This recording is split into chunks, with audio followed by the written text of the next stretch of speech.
Dandaka Vana Jana Pavana Dushta Virada Vinasana Sharabhanga Sutikshna Narchatya Agastya Nugraha Vardita Gritra Tipu Samseviti Vita Panchavati Tata Tushtita. Those who sanctified all the denizens of the Dandaka forests, who destroyed the evil demon Virada, who was worshipped by all the sages, particularly Sarabhanga and Sutikshna, those whose powers were advanced by the blessings of sage Agastya, who was honored by the vulture king Jatayu. Thou who didst settle down at the Panchavati, glory to you. Om Sahana Vavatu, Sahanao Bhunaktu, Saha Viryam Karavavai, Tejasvinavaditam Astoma Vidvishavai. Om Shanti, Shanti, Shanti. May that one protect us both during our studies. May that one nourish our studies. May we work together with great vigor and energy. May our studies result in some illumination. May we not unnecessarily cavil with each other. Peace, peace, peace be unto all. Well, the first part, of course, was just a mere summary taken really from the standard recitation of the Ramayana. Well, the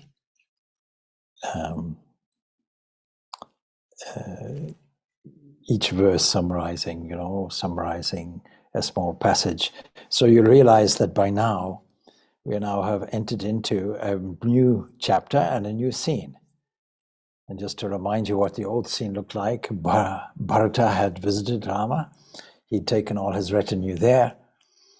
And after some negotiation, the right settlement was found. Bharata goes back to Ayodhya, doesn't go into Ayodhya, settles on the outskirts of Ayodhya, rules the kingdom as a regent rather than as a king, and taking the place of Rama only temporarily, with the agreement that after 14 years Rama should return. And in the meantime, Rama's own sandals or shoes will be placed on the throne. And so it's quite clear how noble this whole family is. And this is something that we find very, very rare in modern life, this element of nobility. Normally, governance and politics is something orientated around power at all costs. And this leads, of course, to warfare. So the whole of the story of Rama shows us the ideals of nobility and a noble life. The ideal king, the ideal hero, the ideal heroine, and all the other characters showing human traits on the one hand, but noble traits on the other, and noble traits win. For us mere mortals, we should be satisfied if the noble traits outweigh all our vices. Statistically, if it is 51% purity and 49% other things, then we should consider that we have done a good service to our psyche, to our mind. And it's the mind that is our greatest revealer or greatest obstacle. Whole of spiritual practice is the conquest of mind. We can give philosophical meaning to the stories, because when we come across tales of demons, we can then register our own inner demons in the form of pride and jealousy, in the form of lust and greed, and all of these other vices that keep us here. So we now shift from Ayodhya back again to the forest. And just to remind you, we are ourselves living in a forest with unexpected twists and turns, unknown territory. Yesterday I was talking, or the other day I was talking to some people, why do we fear? Well, two reasons are there. We fear death, primarily, because we fear the unknown. That's a kind of normal state. and all the unknowns that come from it, we fear. But we don't have to fear, because fear is faith in a heredity, that is, in a localized situation. We are here, we are within a forest. Should we not take also a heroic attitude that Rama is also taking? And should we not see the beauty that is there in the forest without changing our domestic arrangement? Domestic arrangement, Rama is married to Sita, his brother is Lakshmana. And so they're embarking on this adventure, which initially became a fearsome unknown. And the other reason why we fear death, of course, is we fear self-annihilation. The whole of our adventure on our pilgrimage throughout our own individual forest is just to make sure that we understand death is merely a comma, it's not a full stop. You have nothing to fear if we have absolute faith. And that means that we have to be convinced that life is completely known to us, despite the various uncertainties.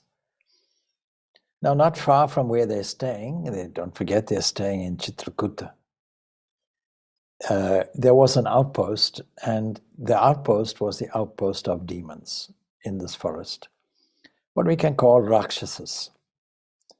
And this was called Janasthana, and in charge of it was a famous warrior named Kara.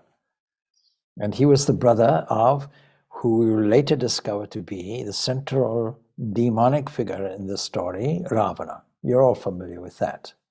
Don't forget, the story doesn't start on earth. It starts in a heavenly realm. It starts with the difficulty. There's a very powerful person who has gained his power through meditation. And he gets this gift, this boon from Brahma. Why Brahma?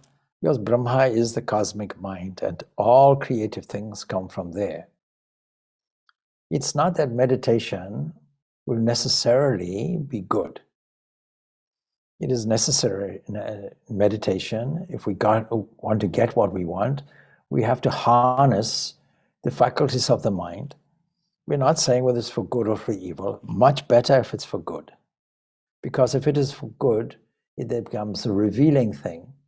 And then the necessity to hold on to power, or to access power, or to develop power, falls away by itself. And so we find the name of Ravana here outside of the heavenly story for the first time. And we find it as a relative. Now you see, he's the brother of Ravana, and he was from this station where he was a very fierce demon, fierce Rakshasa. He ranged the forest around, molesting the rishis in their isolated ashrams. This is the second time we've come across this. Don't forget, Vishwamitra had to approach King Dasaratha originally and request 16-year-old youths to come and help, because they were military people.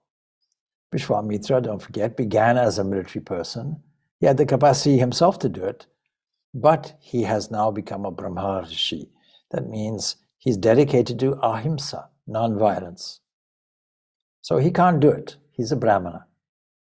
But a Kshatriya, a military person, can do it. And why do we find these Rakshasas so keen to upset all the holiness of the place and all the rishis which are there? And the rishi is so powerful, we've just explained why they themselves can't deal with it. They have to get some outside source to do it. Supposing they use all their mental power to dispatch this, it is so much power then away from their central purpose, and that is to be the example and the propagator of noble values that will uplift the whole of society. They're dedicated essentially to prayer and meditation in the good sense. Now let us see. There are many Rakshasas in this modern world, if we have a look at it. Those people whose aim is to upset those people who are intrinsically good. They do it through various means.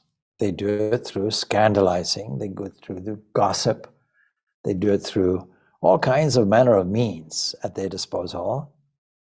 But the Rishi remains firm because there's that Upanishadic statement, Satyam eva jati. It's become the national motto of India. Truth alone will triumph. And truth, what do we mean by truth? We mean that pristine quality that is transparent, that great quality of truthfulness, purity, and goodness that will always be superior to anything else because it's not binding. It's not binding, of course, in the sense that it leads to a liberal condition or liberated condition. It is also a guna, of course. Sattva is also a guna, along with Rajas and Tamas. It binds us in a certain way, but it gives us the clue to liberation. Ramakrishna gives a wonderful example of 3 robbers in a forest, and one of them wants to kill the poor victim of their robbery, and the other says, no, let's just tie him up. And these 2 represent, respectively, tamas and rajas. Tamas destroys because it's ignorant. It's a dense layer of ignorance. But rajas is active. It's better than inertness. It gives us some purpose in life. It gives us some get up and go. It gives us some motivation. But it is egocentric, and therefore it binds us to ignorance. It binds us to our small circle of understanding and our small circle of identification. But sattva comes along, says, let me untie you, let me guide you nicely home. I cannot stay, because if the police come, they'll arrest me also, because I'm also a robber. And so this is the sattva element in Ramakrishna's story. So let us now continue and see what adventure is there. Now, there's an urgency now for the brothers and Sita to move away from Chitrakuta for another practical reason. One practical reason, not only to go and explore the forest more and to help where they can, but also because they have been discovered now in Chitrakuta. And some careless mouth may say, part of Bharata's retinue, may indicate to citizens, oh, this is where you'll find Rama. So he can no longer be concealed and be left alone. And since his vow is to go for 14 years in the Dandaka forest, he's still roaming in the Dandaka forest, but he has to move away from Chitrakuta. And so, even there in Chitrakuta, his place and his stay is not really fully secure.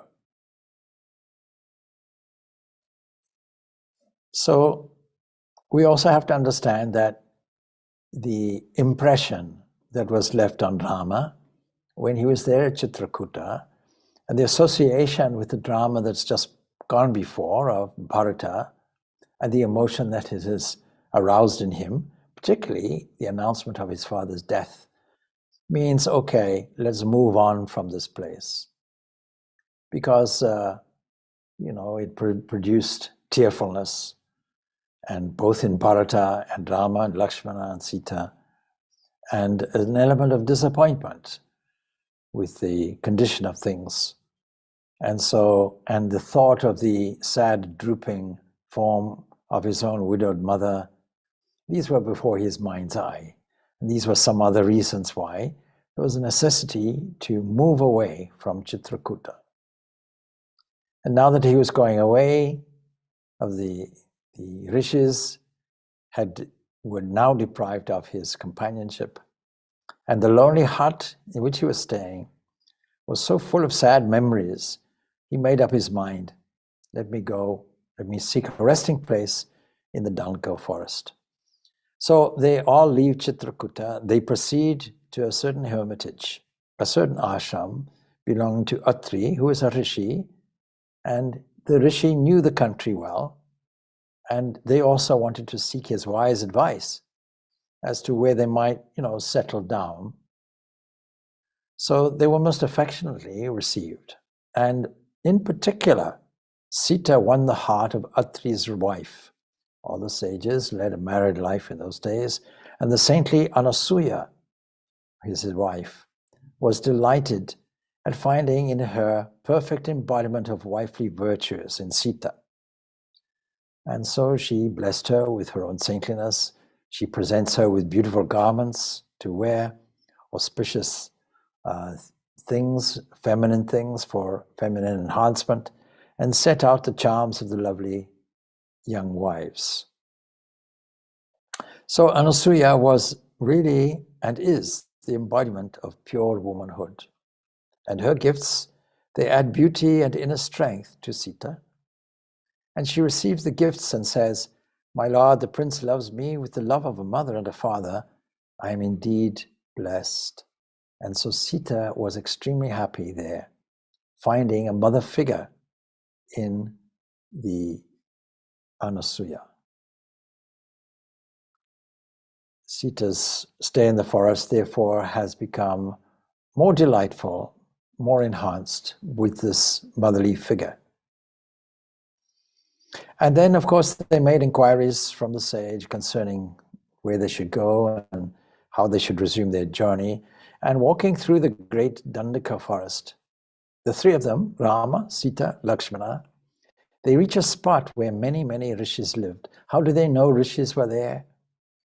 Because even as they approach the place, they see evidence in the form of sacrificial materials. This gives us a wonderful picture of what rishis did in these forest areas where students could go and anybody could go for respite, to seek holy company, and from time to time to go into solitude.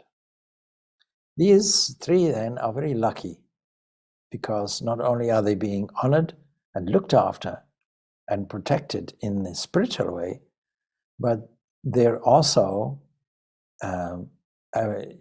having the company of those who have dedicated their lives to seeking not only their own freedom, but also contributing towards society.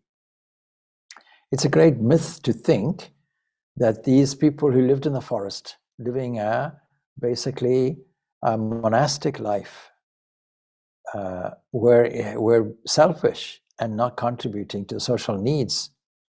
But it was the king's duty to look after the social needs. And they too were looking after the social needs because their life of prayer was prayer dedicated for the welfare of all.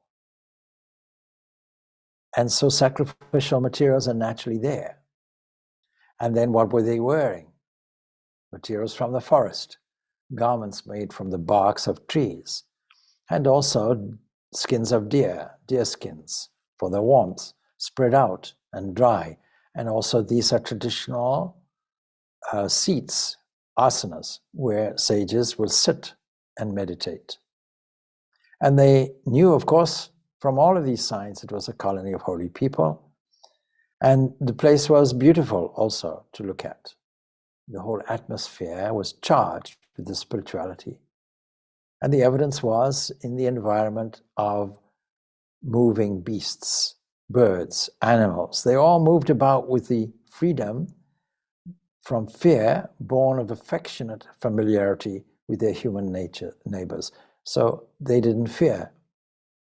The demise of the dodo in Mauritius was because dodos and animals had never before seen any humans.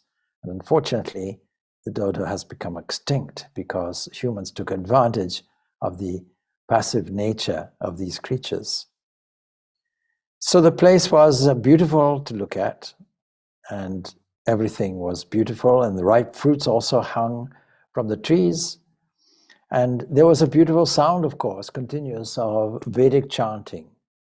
And anybody who has heard this Vedic chanting will themselves be enchanted by the rhythm, the meter, the sacredness of these mantras. Swami Vivekananda used to see the correlationship between Gregorian chant in Western Roman Christian traditions, and to see the link possibly between that and this Vedic chanting. Anyway, as they came near, they saw the radiant faces of the rishis, because you can't hide that radiance. And they welcomed Rama. "O king, you are our protector. And whether we are in the town or the city or in the forest, you are our king. So even here in the forest, you are our king with your kingly bearing." And so they gave the newcomers all they needed, and also a place in which to rest. And so they did. And the following morning, the three of them, Rama, Lakshmana, and Sita, they take leave of the rishis and re-enter into the forest. And the forest is now much denser, much less explored, not inhabited at all. And of course, being in that condition, there are wild animals. There were tigers and other wild animals there, but they proceeded slowly, they proceeded cautiously also. Now, all of a sudden, a gigantic form, which is distorted like a broken fragment of a hill, rushes at them. And not only rushes at them, but makes a blood-curdling noise.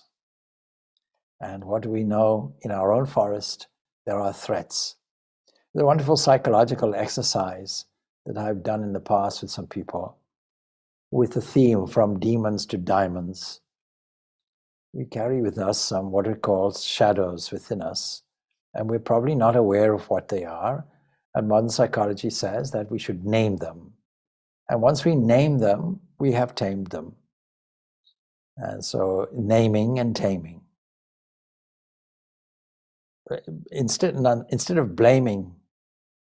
And so there's an exercise which walks people in a visualization through a dark forest. And there we imagine such a thing, such a creature coming out, threatening us. How do we deal with the creature? We dialogue. How do we deal with any of our aberrations in our own psychology?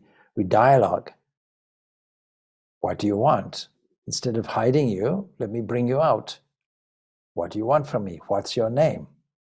How can I help you? How can we work together? And same thing with all so-called enemies. Anyway, this creature was a man-eating Rakshasa, a cannibal. And that creature's roar was like thunder. He was unutterably ugly, and he wore tiger skin, and this tiger skin was covered with blood and gobbets of flesh and the slaughtered heads of beasts and sticking to it. Still, you can imagine, the wonderful creative language being used. The corpses of 3 lions and the head of an elephant recently slain were impaled and strung in a row on the great spear which he shook menacingly at them. Now this demon, this Rakshasa, lifted his weapon. He roared horribly and springing forward, lifts Sita. And as he holds her, he shouts at the princess, "Who are you?" And he puts a diminutive there. "Who are you, small people, little fellows? How dare you enter this forest? You look young, but wear matted locks and bark garments. And you've disguised yourself as ascetics, and yet you carry bows and arrows." There's a contradiction here. "And go about with this woman by your side, not like a monastic hermits, for example. Whom are you trying to cheat? Who are you trying to hoodwink? Are you not ashamed of yourselves? You're just besmirching the good name of the rishis by your conduct, you hypocrites. Know that I am Virada." And this whole passage is about Virada. And the prayer that I mentioned mentioned this demon Virada. "Now the flesh of rishis is my daily food," he says. and I shall have this lovely damsel for my wife. Do you understand? In other words, the demon side of this creature, under the guise of virtue and morality and, good citizenship, as it were, putting forward moral arguments, is actually full of power or greed, if you will, greed and lust. So he says, I shall now drink your blood, you villains. And so, held in his grasp, Sita trembles with fear. And Rama, he loses his usual self-control on this occasion. Don't forget, Rama's humanity can come out as well. And he says, Lakshmana, this is unbearable. Kaikeyi must have known all this when she sent us to the forest. He's going back now on his own admonitions to his brothers. Please treat Kaikeyi kindly. She's part of the unfolding story that is our destiny. Anyway, Rama was bewildered and didn't know how to meet the Rakshasa. This happens in our own life when some unexpected, threatening situation comes. It leads us into a confused state, maybe in a state of impulsiveness. But Lakshmana, who's normally impulsive, hisses like an angry snake, and he says, Rama, you are strong like Indra. And with me by your side, you should not talk dejectedly. In a sense, Lakshmana represents our own inner argument towards a more courageous approach, our inner strength. He says, you should not talk dejectedly. Look at what my bow and arrow can do. The earth will presently drink this monster's blood. And my wrath, which was denied an outlet at Ayodhya, I had to rein my emotions in there. Well, I shall now direct on this monster. If we have to be angry, let's direct it in a noble way and destroy our inner monster. Have our own, in Islamic terms, have our own inner jihad, our own inner struggle, our own inner warfare. So I shall now direct all this emotion on this monster and shatter him as Indra did the winged mountains of yore. Going back to a Vedic mythological story. I shall attack this creature and I shall slay him. And Virata roared again, who are you? Tell me at once. Well, Rama's mind now cleared and starts thinking properly with the encouragement of his brother Lakshmana, no doubt. And his face glowed with courage, and calmly he says, you see, we are princes of the Ikshvaku race. We have come to live in the forest. But may we know who you are? He starts dialoguing. This is the best way. And the Rakshasa answers, and so you are the sons of Dasaratha, are you? My father's name is Jaya, and I am known among Rakshasas as Virata. And you puny Kshatriyas, you carry arms. That means weapons, of course, not physical arms, they have also. What can you and your ridiculous weapons do to me? See, I have secured a gift, a boon, and I've secured it from Brahma. All boons come from Brahma. That no weapon can ever hurt me. So leave this girl here and run away. If you want to save your lives, that's the best way to do it. Well, we know that would be cowardice. Not only cowardice, but, lack of compassion for Sita. And so Rama's eyes grow with red, with a sense of anger. It's time for you to go to Yama, the Lord of Death. And saying this, he bends his bow and shoots a sharp arrow at the monster. And the arrow happens to pierce his body, and red blood comes out. It glistens like fire, and it falls on the earth. But the Rakshasa wasn't killed. But of course he's been wounded, and this enrages him with pain. And he puts Sita on the ground and lifts his spear and opens his mouth wide and rushes towards Rama and Lakshmana. And the princes sent a shower of arrows at him, but the arrows stuck so thick on his body, like hairs, that he bristles all over like a gigantic porcupine. You can just imagine. Now the Rakshasa, however, just laughs it off and shakes his limbs. He's very confident and persistent also. And down fell all the darts. He kind of shakes them off. And he straightens himself and lifts his spear again. And Rama and Lakshmana, with 2 arrows, break the spear and rush at him with their swords in their hands. But he lifts them both up with his hands and puts them on his shoulders. And he strides off into the forest, seemingly unaffected. And Sita saw them disappear in the darkness of the jungle and weeps aloud. If we are not careful, our negative emotions will saturate us and will sweep away our virtues. Anyway, Rama and Lakshmana, seated one on each shoulder, knowing that weapons couldn't kill him, conventional weapons can't do it, wrenched off his arms and threw them down. As they're sitting on his shoulders, they cut his arms off. And then they attack him with their hands and their feet, whatever they can. And still, they can't kill him on account of this Brahma's boon. But the agony of the wounds was so great, he howls with it.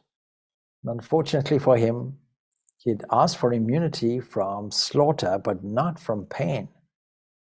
When we ask for things from the universe, we have to be quite careful and precise what we want, because sometimes we order a double-edged sword. And of course, if we're asking things for ourselves, then we have to accept the pain that automatically comes with that kind of request.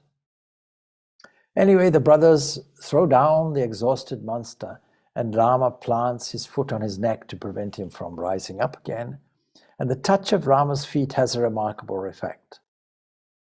It clears the mist in which the curse occurred in a previous birth, shrouded his understanding previously, and in the sudden light of recollection, he joins his hands and says humbly, "Your feet have touched me, Lord, and my eyes are opened, and I have realized who you are now. I am under a curse. We're all born under the curse of ignorance. But you can save me. I'm not a Rakshasa by birth. I'm a Gandharva." Essentially, every human we can consider to be an angel. Before birth, sitting in the wings, and being born to achieve an angelic purpose and go back to our origin. The Upanishads tell us that we come from that Supreme, we live in that Supreme, and we go back to that Supreme. And so the gift or the boon, he says, that I secured prevents my freedom. This we call samskaras. If you could somehow kill me, get rid of me, my demonic nature, I shall recover my original form and I shall go to the heavens, Swarga. So accordingly, Rama and Lakshmana smash him with weapons and bury him in a pit they dug in the earth, and the Rakshasa returns to the world of Gandharvas. This is what we call divine grace. The touch of divine grace frees us. We just have to embrace humility. And we have to accept the pain of this life in a heroic way, because we have asked for gifts, but let's say we have asked not to be slaughtered, but not the pain that goes with it. And the divine touch slaughters our demonic nature. So anyway, accordingly, Rama and Lakshmana have liberated him at his own request. And after this, the princes go back to the place where Sita stands, obviously terrified by this, and tells her everything that happens. She hasn't witnessed the final scene. And from there they proceed to the ashram of Sarabanga. Indra was there with other deities talking to the Rishi. What do we mean by Indra? All the divine forces are there, assembled around the Rishis. Because where the Rishis are, in other words, where your inner wisdom is, all the forces of nature are assembled, awaiting the outcome of your wonderful, correct, and divine and virtuous thinking. Anyway, knowing that, Rama has arrived. Indra cuts short his talk and goes away. And then Rama, with his brother and his wife, approach the Rishi and humbly salute him. The old ascetic says, "You see, it's only for you that I've been waiting. Because being old, it's time to depart, but I wanted to linger on in order to see you." We are reminded in Christianity of Simeon waiting for the arrival of Jesus. And perhaps these old stories arrived at the gospel writers too. So we, in our own way also, even in our old age, have to wait for the appropriate timing when a supreme revelation would take place. So the timing is not up to me, he says. But now that I've seen you, it's time for me to leave this body.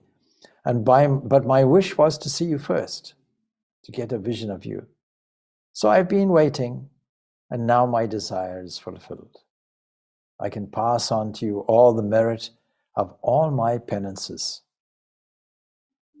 So Rama answers, "Well, my lord, should I not earn my own merit for myself? Why should I take your second-hand merits?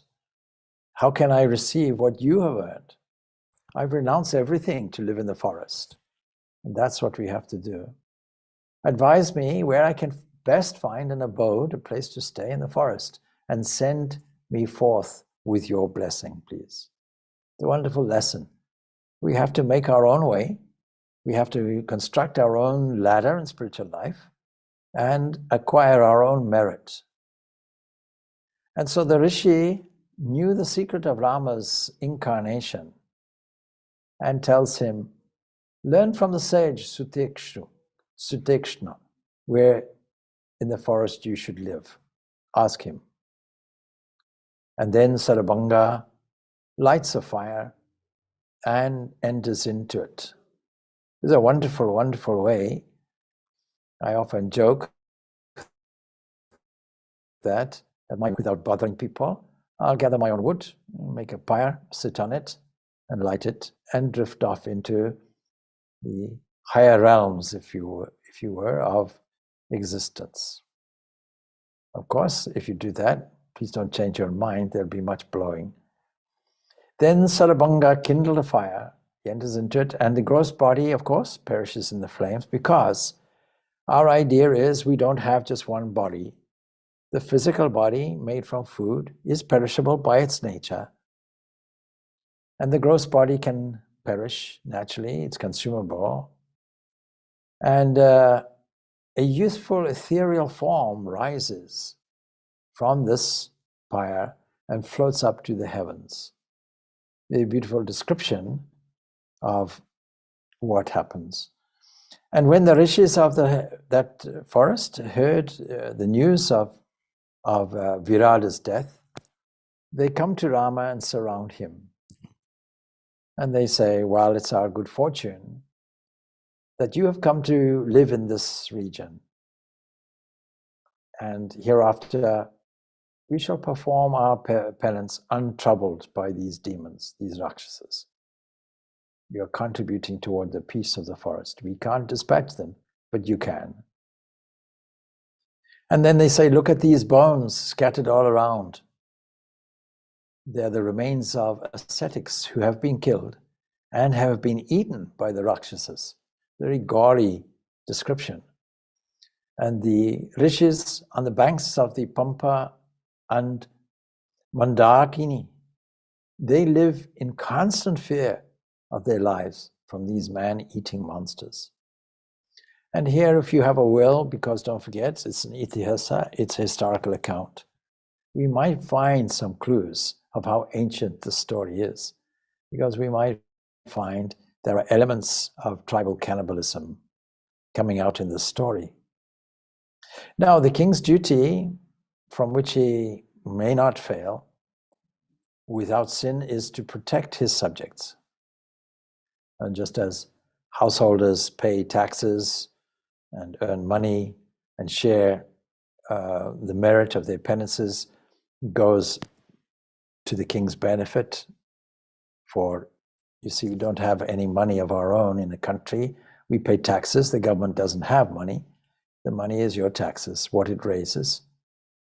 And so just in this same way, you, he says, are radiant like Indra, king of the deities. Please protect us from this persecution. And you are our only refuge. This is a great prayer. When we say Ram Krishna Sharanam, that well-known popular bhajan, it's really, see, you are our only refuge. There's no other refuge. Mostly we tend to take refuge in external things as a kind of consolation. But it doesn't work and it doesn't last. The lasting refuge will be the refuge of the divine. And it should be a constant prayer. We take refuge in thee alone. Anyway, Rama answers, well, I am bound, O great ones, to obey your command. I gave up kingship and came to the forest in obedience to my father's wish. And if in discharging my duty as a son, I can also serve you and do some good, I shall count myself, not only blessed once, but twice blessed. So he resolves, I shall stay in the forest and destroy these Rakshasas. If they appear, I'm ready. That will be my job here, and I shall free you from your trouble, and I shall shed your fear. And so Rama's promise was to help and give relief and joy to these rishis. Rama, Lakshmana, and Sita, the three of them, they then proceed towards this ashram of Sutekshna. Sutekshna, they come to a great hill surrounded by a thick forest, and they enter into it. And there they see, again, these bark garments, these clothes made from the forest materials, drying in the sun, and a little later they come upon the old rishi himself. And saluting him, the prince says, my name is Rama. O holy sage, my name is Rama. I have come to get your blessings.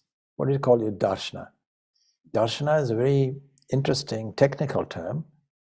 It means a sight. When we get a blessing, it opens up our eyes and we see things properly.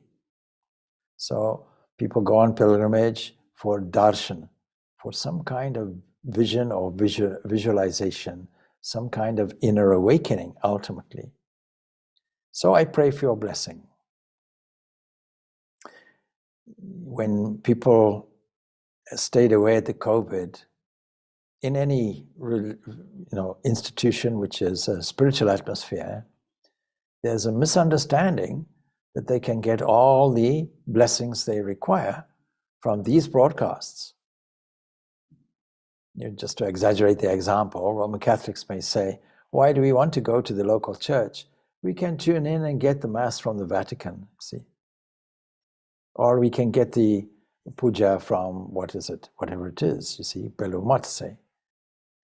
Well, no, you don't get the darshana there. You may get your own inner peace of mind to some extent. You may feel you have fulfilled a certain obligation, but this virtual spirituality, there's no such thing. And so when you come to a holy place such as this, you get darshan, you get a blessing that comes with it, an awakening. So the sage rose, he embraces Rama, welcome, defender of Dharma. This is a wonderful title he gives. My ashram is lit up by your presence, and it's now yours. And when I heard that you had left Ayodhya, because I heard that, and taken up your dwelling place in Chitrakuta, well, I knew you would come here after that, because I have that foresight. And I have lived in hope, the hope of seeing you. Or else I would have long ago given up this body. So the merit I have accumulated, I now pass on to you. Take it for yourself, your brother, and the princess. And the sage's face was bright with the light of long holy life. Now it was the custom in those days, it was the custom of the rishis to offer all their acquired merit. You'll have seen this, I've mentioned it before, to those who came as their guests. You can take all the merit. See? What a spirit of generosity. There's no greater spirit of generosity, actually. And but Rama's answer again, we can see how such courtesies were to be received. No, I must earn merit for my own deeds, good deeds. So with your blessing, I still hope to do so. So I want to live in the forest. The sage Sarabhanga has directed me here, and he's directed me to receive your blessings and also seek your instructions as to where I could build a home for the rest of my stay in the forest. I don't want to wander anymore. Let me sit here and settle down, not just for my benefit, but benefit of my brother and, most importantly, my wife Sita. And of course, the Rishi's face is bright with joy. You're going to stay here for the rest of the duration of your visit. You may live in this ashram. There are many rishis living round about. The forest is full of fruit and roots, but evil beasts are abroad molesting the rishis and obstructing their penance. The sages are unable to bear this trouble. But for this, apart from all of this, this is a good place. And so Rama understands what the rishi is saying and what he means to convey. And so he bends and strings his bow and says, Holy sage, I resolve this. I shall destroy all these doers of evil. My bow is strong and sharp are my arrows. It's not proper that we should dwell in this ashram. It may interrupt your penance. So we'll find a place for ourselves in the neighborhood, not here. So permit us to do so.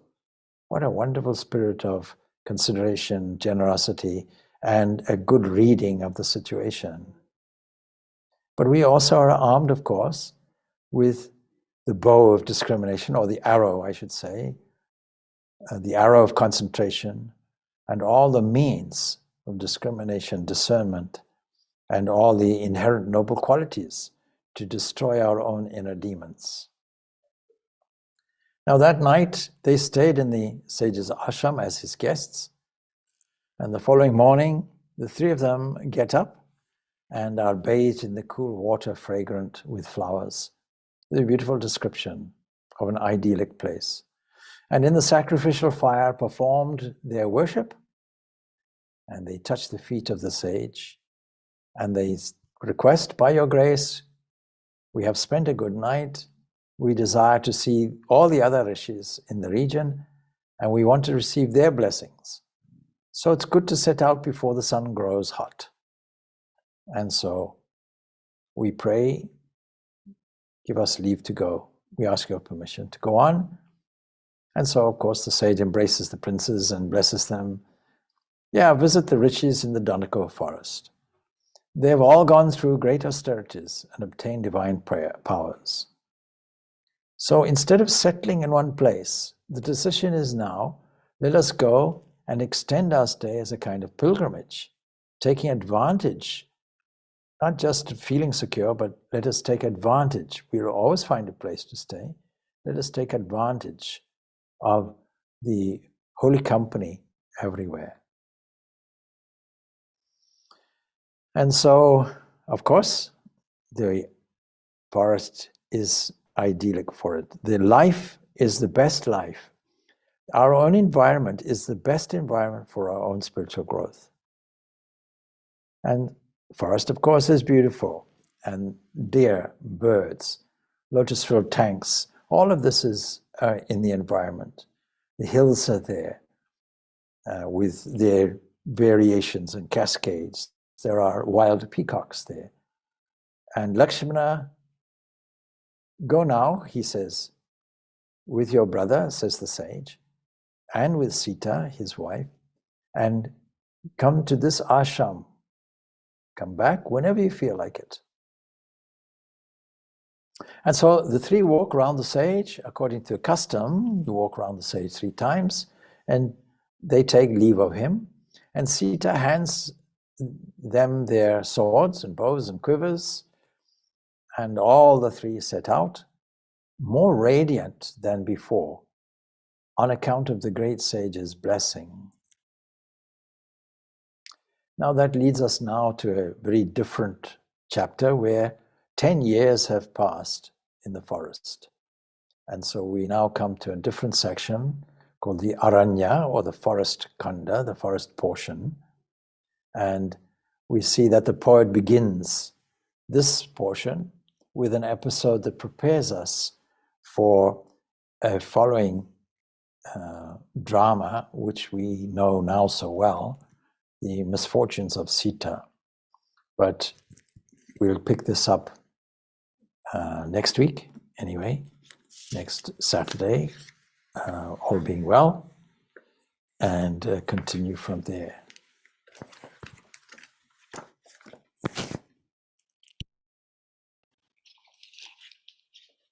Jai Jai Shri Ram. Om Shanti Shanti Shanti. Peace, peace, peace be unto all. Thanks. Thank you, Swami. Thank you, Swamiji. Thank you, Swami. Thank you. Thank you, Swamiji. Thank you, Swamiji.